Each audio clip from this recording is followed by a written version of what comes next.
Welcome back. Thank you for staying with us. The UAE Seismic Research Center as well as NEMO has warned that people not only in St. Lucia but in the Caribbean as a whole should brace themselves for a possible quake which is long overdue to shake up the region. The timely message comes after a quake was felt in several Caribbean islands on Saturday. Rochelle Gonzalez reports. Following a 4.9 magnitude earthquake which shook numerous Caribbean islands on Saturday, the University of the West Indies Seismic Research Center, in collaboration with the National Emergency Management Organization, is warning the masses of a major earthquake which is overdue to rattle the region at any given moment. Speaking to members of the local media on Monday morning at the launch of the Earth Science Week, scientific staff of the UAE Seismic Research Center in Trinidad, Patricia Joseph, who is responsible for geochemical monitoring of the geothermal systems in the islands of the Lesser Antilles, gave more details of the possibly impending natural disaster. Based on studies of different sizes and magnitudes of earthquakes, we see that there is a pattern, and magnitude of over 8 occurs roughly every 100 years.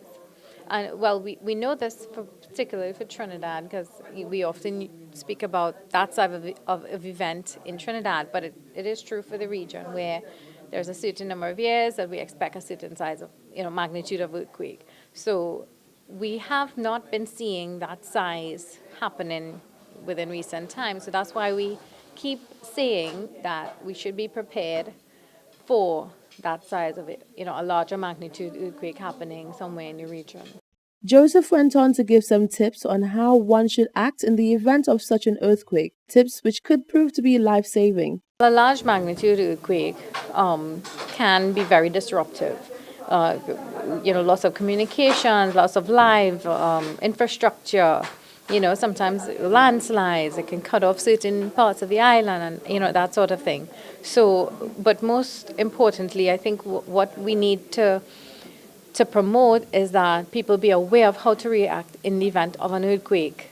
And we promote the practice of duck, cover, and hold on.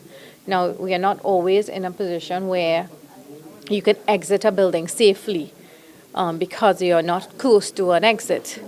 But when you feel an earthquake, the best thing is to find a steady structure that is nearby, whether it's a table, a desk, a chair, and you cover your head like in a braced position, similar to what you would do in an aircraft, in an airplane, and you hold on to that structure so you can give yourself a bit of stability. NEMO Director Velda John said the two organizations will be working assiduously to formulate the best preparation plans for the populace, as well as to get the message out to as many as possible. She said NEMO receives notification from the UAE SRC's monitoring equipment, and almost monthly there is a notification that would be relevant to the island. Persons are saying that you cannot prepare for earthquakes. It cannot be predicted, and so you cannot prepare for it. But there are a number of things that can be done, and these are some of the issues that we're going to discuss throughout this week, in terms of how you build, where you build, in terms of the arrangements within your home. All of that could have implications for the extent of damage of earthquakes. What are the implications of where you are? Do you drop, cover, hold? There's this issue going around about the triangle of life. Is that legitimate? These are the questions that we are going to be discussing with the team from the Seismic Research Center.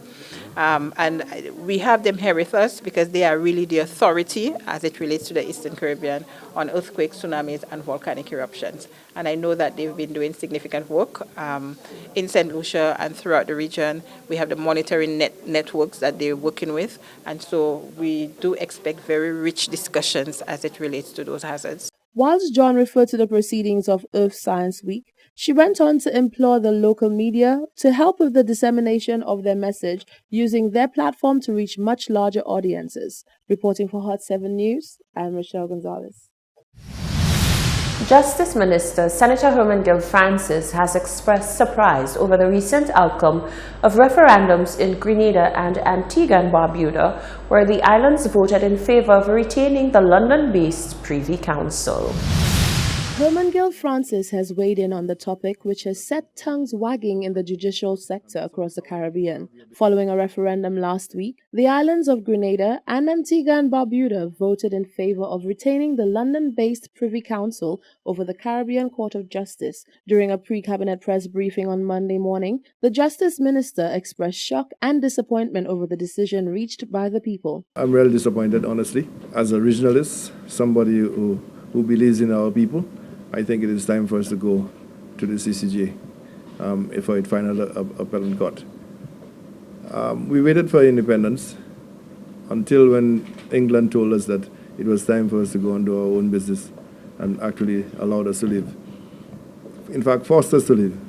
I think the time will come, and I listened to Kingsley St. Hill Inch, and I think he made a very, very good point, that eventually the British will not keep the Privy Council because it's expensive to do that, and eventually we would have to find our own way. I think it is better that we do it now on our own violation instead of being forced to do it. Francis said he believes in the people of St. Lucia and that they are fully capable of handling their own legal affairs. I always feel that our people have the capacity and ability to perform.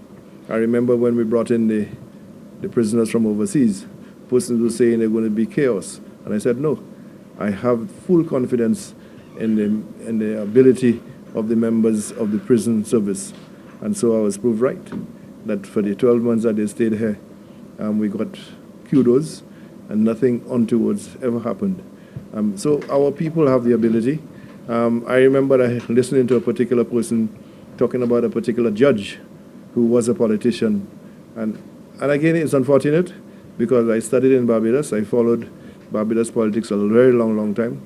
And I remember Sir David Simmons, who was a politician and never lost his seat in Barbados, but he actually gave up and became the Chief Justice of Barbados, one of the most successful Chief Justices in Barbados history. And I think we need to give ourselves that sort of comfort that our people are good enough to stand with the best in the world. The minister said, contrary to popular belief that the CCJ system is heavily influenced by governments of the day, the system is in actuality well known for working independently and in many cases against governments. Reporting for Hot 7 News, I am Rochelle Gonzalez. The president of the Vendors Association says expectations are high as the peak season commences for the tourism sector. He says vendors have had a tough time and are keeping their fingers crossed that cruise arrivals will offset the losses that they have incurred throughout the year. Especially the cruise sector, we are looking forward.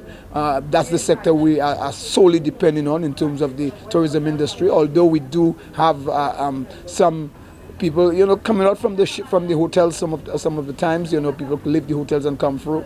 But some of these hotels, because they are all inclusive, we don't get many people coming from the hotels. But the cruise ship sector and of the tourism industry is a sector that we are depending upon a lot. So, and what we have seen so far has not been very encouraging, I must say. Because we haven't seen the sense of the money flowing and to encourage us to say that this is going to be a really good one this year.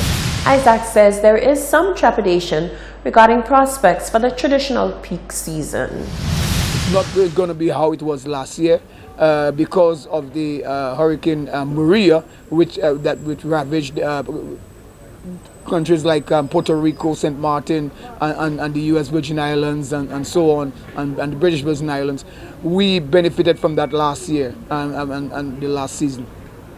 But this year, we don't have that kind of situation, so we have to depend solely upon, the strength of our tourist board and our tourism authority and the agents to get ships here and to get the kind of ships that we think that will make a difference. That was the president of the Craft and Dry Goods Vendors Association, Peter Ras Ipa Isaac.